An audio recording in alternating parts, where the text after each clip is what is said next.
अस्सलामु अलैकुम। Islamic banking क्या है और इस्लामिक बैंकिंग के क्या उसूल है और इस्लामिक बैंकिंग किस तरह से की जाती है, इसमें क्या क्या इंस्ट्रूमेंट्स होते हैं, इंशाअल्लाह आज के इस वीडियो में हम देखेंगे।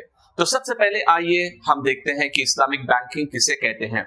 वो बैंकिंग सिस्टम जहां पर इस्लामिक तौर तरीके पर यानी कुरान और सुन्नत के मुताबिक जो बैंकिंग की जाती है उस बैंकिंग को हम कहते हैं इस्लामिक बैंकिंग। तो अभी अगर आप देखेंगे तो बहुत सारे मुस्लिम कंट्रीज में इस्लामिक बैंकिंग है और वहां पर जो है लोग इस्लामिक बैंकिंग यूज करते हैं। ऑलराइट, सो यहाँ पर इस्लामिक बैंकिंग के लिए जो फंडामेंटली और बुनियादी क्या उसूल है, तो सबसे पहले आप देखिए कोई भी इस्लामिक बैंकिंग में यहां पर आप देख सकते हैं वो चंद फंडामेंटल उसूल होते हैं।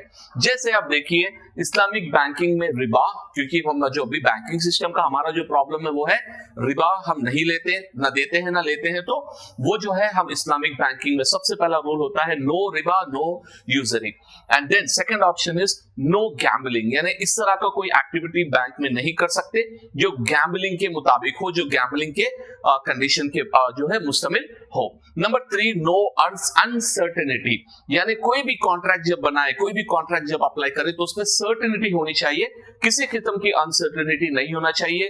टर्म्स एंड कंडीशन बहुत ही क्लियर उसमें होने चाहिए और कंप्लीट सर्टेनिटी, क्या क्वांटिटी किस टाइम पर, ये तमाम चीजों का जो है बहुत ही क्लियरली जो है कंसिडर करना होगा। और थर्ड ऑप्शन है नो नॉन हलाल बिजनेस, जैसे कोई बिजनेस है जो पोर्क बेचता हो या अल्कोहल बिजनेस हो या एंटरटेनमेंट बिजनेस हो या इसी किस्म के हराम एक्टिविटीज का बिजनेस हो, कैसीनो का बिजनेस हो, तो इस्लामिक बैंक में इस तरह के कस्टमर्स को जो है नहीं लिया जाएगा। तो ये भी एक रूल है। और इसके बाद इस्लामिक बैंकिंग का एक सबसे इंपॉर्टेंट रूल है all the banking is based on assets, based on assets यानी ऐसी चीज जिसको यूजर कंज्यूम कर सके, जिसको यूजर यूज कर सके, उस तरह के जो है एसेट्स के बेसिस पर इस्लामिक बैंकिंग होगी। और लास्ट है profit and risk, profit and loss is on A shared basis, यानी अगर आप इसमें एक लॉजिकल देखिए, अगर मैं इस्लामिक बैंक में कस्टमर हूं और मैंने अपने पैसे जो है सेविंग्स में रखे हैं, फॉर एग्जांपल मैंने 1 लाख रखे हैं, तो ये कॉन्ट्रैक्ट इस तरह का होता है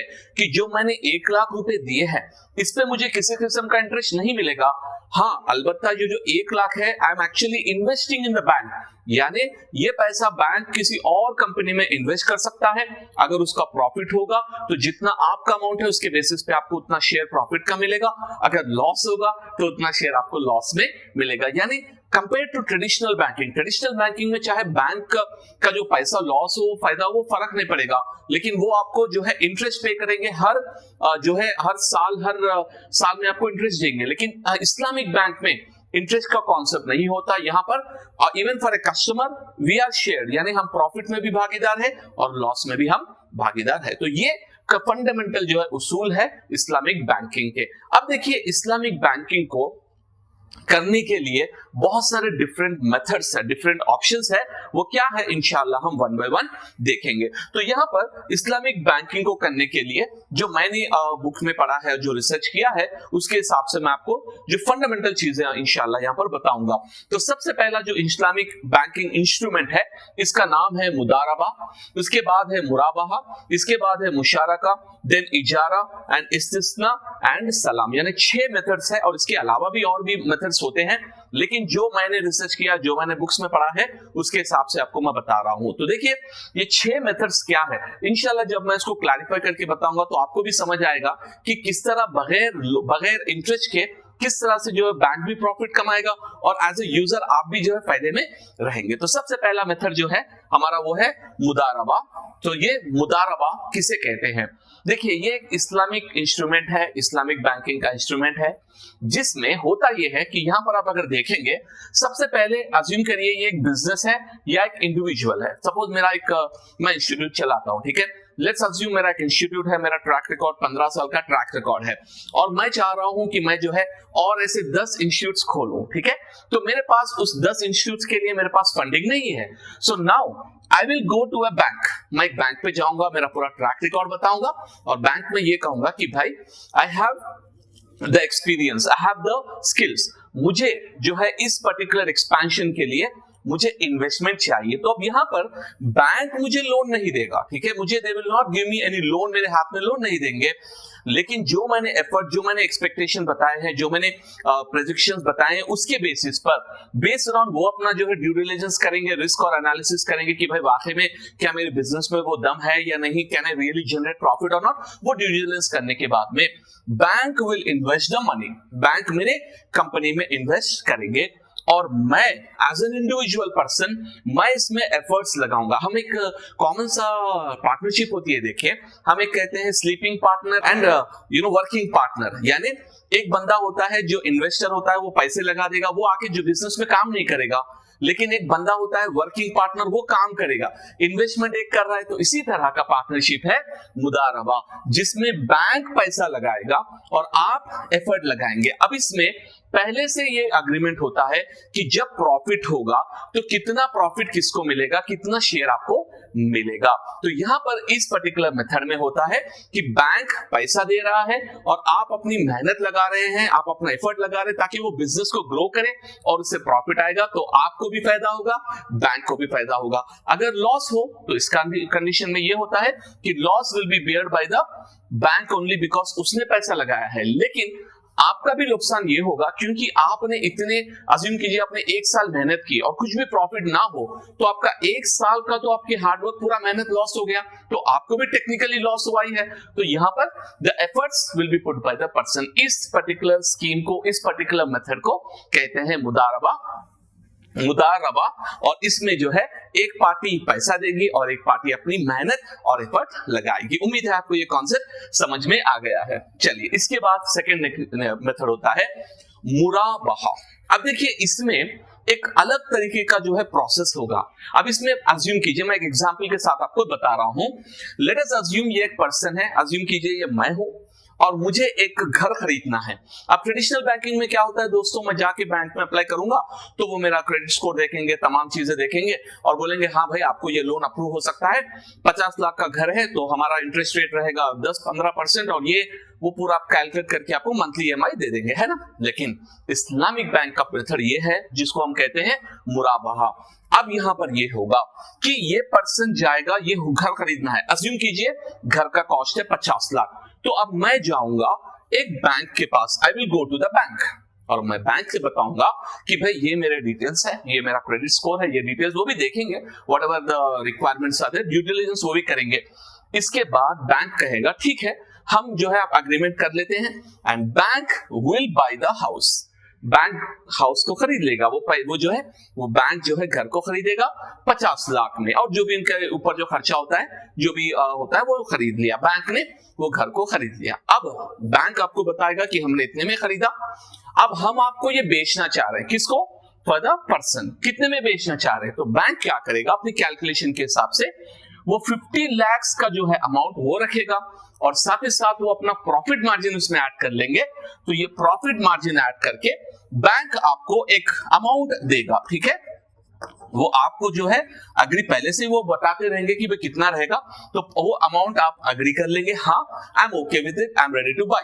अब आप यहाँ पर ये बैंक जो है आपको, लेट अस अज्यूम ये 60 लाख में आपको ये घर बैंक ने बेचा और आपने खरीदा, ठीक है। अब इसके बाद आप कैसे इसको चुकाएंगे, तो इसके लिए एक स्कीम, एक प्रोसेस ये बनाते हैं कि आप बैंक को हर महीना जो है इतना इंस्टॉलमेंट पे करना है, जितना आपने पैकेज खरीदा है उसके हिसाब से जो टोटल अमाउंट है, आप 5 साल के लिए लेना चाह रहे हैं या 10 साल के लेना चाह रहे हैं, उसके हिसाब से बैंक आपको कहेगा कि भाई आपको मंथली में इतने इंस्टॉलमेंट्स आपको मंथ ऑन मंथ पे करना है। देखिए यहाँ पे लॉजिक देखिए कि अगर सेम थिंग मैं बैंक के पास जाऊंगा तो बैंक सिंपली ये कहेगा कि भाई चाहे कुछ भी हो जाए we want the interest, right. लेकिन यहां पर ये जो हम इस्लामिक बैंक के पास जा रहे हैं तो वो आपसे इंटरेस्ट नहीं लेंगे, ठीक है, वो आपसे जो है ब्याज नहीं लेंगे, but what they will tell you is हम घर खरीदेंगे और आपको प्राइस भी बताएंगे कि इतने में हमने खरीदा और क्योंकि हम आपसे फ्यूचर में लेने वाले हैं तो बेस्ड ऑन दैट हमको जो इतना प्रॉफिट इसमें चाहिए और वो आपको प्रॉफिट और कॉस्ट दोनों मिलाकर आपको एक पैकेज बना के दे देंगे और आप ये टोटल अमाउंट पे एग्री होने के बाद then it will go for the monthly instalment. तो आप देखिए अगर ये ऑप्शन अप्लाई करूं तो देखिए आराम से इंशाल्लाह जो है हर मुसलमान बंदा अपना घर खरीद सकता है। क्यों खरीद सकता है, क्योंकि अगर ये मेथड हो तो इसमें तो रिबा नहीं है, और इसमें जो है आप मंथली इंस्टॉलमेंट कर सकते हैं। ऐसे कई बिजनेसमैन हैं जो एक्चुअली घर खरीदना चाहते हैं लेकिन नहीं खरीदते। क्यों नहीं खरीदते? उनके पास लमसम अमाउंट नहीं होता और वो रिबा में नहीं जाना चाहते, तो वो रुक जाते हैं। लेकिन अगर ये मेथड अप्लाई होगा तो डेफिनेटली जो है वो 5 या 10 साल के लिए एक जो है घर के लिए इंस्टॉलमेंट पे करना हर एक मुसलमान के लिए आसानी भी हो जाएगी। तो ये मेथड है। इसमें जो है आप घर खरीद सकते हैं या फैक्ट्री खरीद सकते हैं, जो भी एसेट्स आप खरीदना चाह रहे हैं, तो ये मेथड में आप वो एसेट को खरीद सकते हैं। थर्ड मेथड आ जाइए, इसको कहते हैं मुशारका। अब इस मेथड में ये होता है दोस्तों कि अभी हमने पहला जो मुदारबा का जो मेथड देखा था उसमें क्या था कि हमने बैंक पैसेदार लगा रहा है और हम एफर्ट लगा रहे हैं, लेकिन इसमें टू और मोर पार्टीज विल इन्वेस्ट अमाउंट, यानी अगर ये मैं हूं तो मैं भी पैसा लगाऊंगा एक परसेंटेज और बैंक भी पैसा लगाएगा। और इस मेथड में पहले से हम डिसाइड कर लेंगे कि प्रॉफिट एंड लॉस का जो शेयरिंग क्या होगा, और अगर प्रॉफिट हो या लॉस हो तो this will be shared between both the bank as well as the individual company. यानी इसमें इस मेथड को ऐसे समझिए कि मुशारका यानी दोनों शरीक है, दो से ज्यादा भी हो सकते हैं, तो ये शरीक होकर जो जितना इन्वेस्टमेंट करेगा उसके हिसाब से उसको प्रॉफिट होगा या उसके हिसाब से इसको लॉस होगा। तो बैंक को भी प्रॉफिट हो सकता है और इसमें जो है बैंक को भी लॉस हो सकता है। तो this is called as the third method मुशारका, जो हम जो है profit and loss sharing method इसे कहते हैं। इसके बाद का मेथड है दोस्तों, इस फोर्थ मेथड है इजारा। अब यहां पर इसको हम इजी समझने के लिए ऐसे आप समझ लीजिए कि लीज एंड रेंटल। अगर आप लीज और रेंटल के कॉन्सेप्ट को समझ जाएंगे तो ये मेथड को आप समझ जाएंगे इजीली। एग्जांपल अब इसमें देखिए, मुझे चाहिए ये कार, अज्यूम कीजिए ये कार 10 लाख रुपए की है, तो मैं बैंक के पास जाऊंगा और बैंक से बोलूंगा कि भाई आई एम लुकिंग फॉर मैं ये कार मुझे चाहिए, ये car I want to buy. ठीक है, तो बैंक वो अपने से वो कार को खरीद लेंगे। खरीदने के बाद में जो उनका प्रॉफिट है उसमें लगाएंगे, और यहाँ पर इसमें डिफरेंट मेथड्स है। और ये कार बैंक खरीदने के बाद में आपसे पहले से प्री डिफाइंड एग्रीमेंट होगा इतने साल के लिए, जिसमें बैंक आपको वो कार देगी रेंट या लीज पर। वो कार देगी आपको रेंट या लीज पर। लीज बेसिकली ड्यूरेशन होता है, रेंट यानी मंथली रेंटल्स होते हैं, राइट। तो द कार इज गिवन, आपको जो है ये रेंट या लीज पर दे देगी। अब इसका उनका कैलकुलेशन होगा उनका प्रॉफिट रखने के बाद में, और यहां पर आपका काम है मंथली रेंटल पे करना है। किसको पे करना है आपको रेंटल? बैंक को। वो लीज में हो या रेंटल एग्रीमेंट हो, तो मंथ ऑन मंथ आपको पे करना है। देखिए, मेरी जरूरत थी कार, ठीक है, मैंने बैंक से लोन नहीं लिया, बल्कि बैंक ने वो कार खरीद लिया, और खरीदने के बाद बैंक वो कार मुझे रेंट पे दे रही है।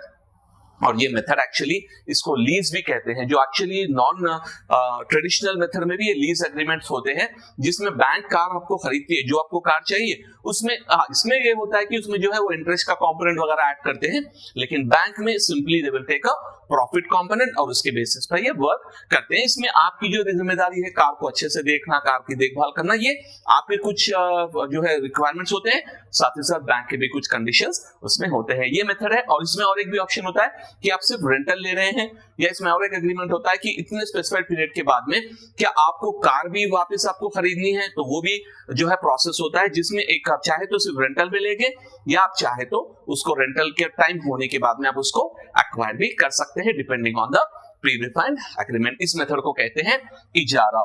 चलिए, इसके बाद का मेथड है इस्तिस्ना। नाउ इस्तिस्ना का जो मेथड है, सिंपल से इसको मैं समझाता हूं। एक पर्सन है, इसके पास एक लैंड है ऑलरेडी, और ये बंदा चाह रहा है कि भाई इसमें एक 4 या 5 मंजिल की बिल्डिंग बनाना चाह रहा है या अपार्टमेंट बनाना चाह रहा है, और इसको बिल्ड करना है ये घर को। अब जनरली क्या होता है ट्रेडिशनल में, आप बैंकर पे जाएंगे तो वो बोलेगा भाई ठीक है, कितना आपको लोन चाहिए? 50 लाख। ओके, आपको लैटरल रखेंगे, 50 लाख का जो है वो आपको लोन दे देगा, उसके ऊपर परसेंटेज आपको फ्रॉम द लोन जब से सैंक्शन हुआ है चार्ज करना शुरू हो जाएगा। लेकिन इस मेथड में अलग से होगा, वो ये होगा कि आपको बिल्डिंग बनानी है या फैक्ट्री बनानी है, किसी तरह का जो है आपको एसेट बिल्ड करना है या मैन्युफैक्चरिंग यूनिट बनानी है, तो बायर जाएगा बैंक के पास।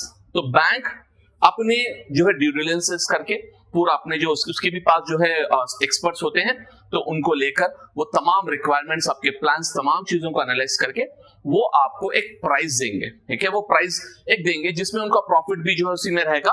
तो आपको कहेंगे कि हम बना देंगे, हमारा प्राइस ये होगा, पर स्क्वायर फीट हमारा प्राइस ये होगा, और ये प्राइस पर आप जो है अग्री होंगे और आप इनके लिए ऑर्डर प्लेस करेंगे। तो ऑर्डर प्लेस करने के बाद they will build the construction. अब इसमें आपका काम ये है कि जब कंस्ट्रक्शन स्टार्ट हो जाएगा उसके बाद आपको मंथली पेमेंट पे करना होगा। पेमेंट जो इसने बनाया है, जो भी अमाउंट इन्होंने आपको कोट किया है, उसको डिवाइड करेंगे मंथ ऑन मंथ बेसिस पे या क्वार्टर ऑन क्वार्टर बेसिस पे।